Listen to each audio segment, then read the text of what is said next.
இலங்கையர்களுக்கு visa வழங்குவதில் புதிய இறுக்கமான கட்டுப்பாடுகளை கொண்டுவர உள்ளதாக பிரித்தானிய அரசாங்கம் அறிவித்துள்ளது.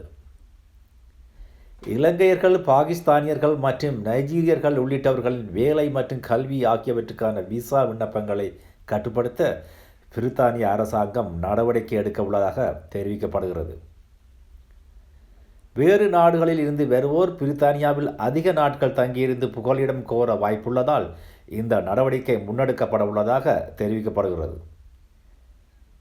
இந்த விசாக்களை முறைகேடாக பயன்படுத்துவதை தடுப்பதற்கான புதிய அரசாங்கத்தின் திட்டத்தின் கீழ் பிரித்தானியாவில் அதிக அளவில் புகலிட கோரிக்கைகள் உள்ள நாடுகளைச் சேர்ந்த ஒருவர் சுயவிவர படிவத்தில் தஞ்சம் கோரி விண்ணப்பிக்கும் விசா விண்ணப்பங்கள் நிராகரிக்கப்படும் என தெரிவிக்கப்பட்டுள்ளது. விசா விண்ணப்பதாரர்கள் சமர்ப்பிக்கும் வங்கி அறிக்கைகளை பயன்படுத்தி தாங்கள் ஆதரவற்றவர்கள் எனவும் ஹோட்டல்கள் போன்ற வரி செலுத்துவோர் நிதி அளிக்கும் தங்குமிடம் தேவை எனவும் கூறுவதை நிராகரிக்கப்படும் என தெரிவிக்கப்படுகின்றது. மாணவர் விசா மற்றும் வேலை விசாவில் வருவோர் பெரும்பாலானோர் தொடர்ந்தும் புகலிட கோரிக்கையை முன்வைப்பதால் இனிவரும் காலங்களில் விசா வழங்குவதில் கடுமையான கட்டுப்பாடுகள் கொண்டு வரப்படும் எனவும் பிரித்தானிய அரசாங்கம் மேலும் தெரிவித்துள்ளது.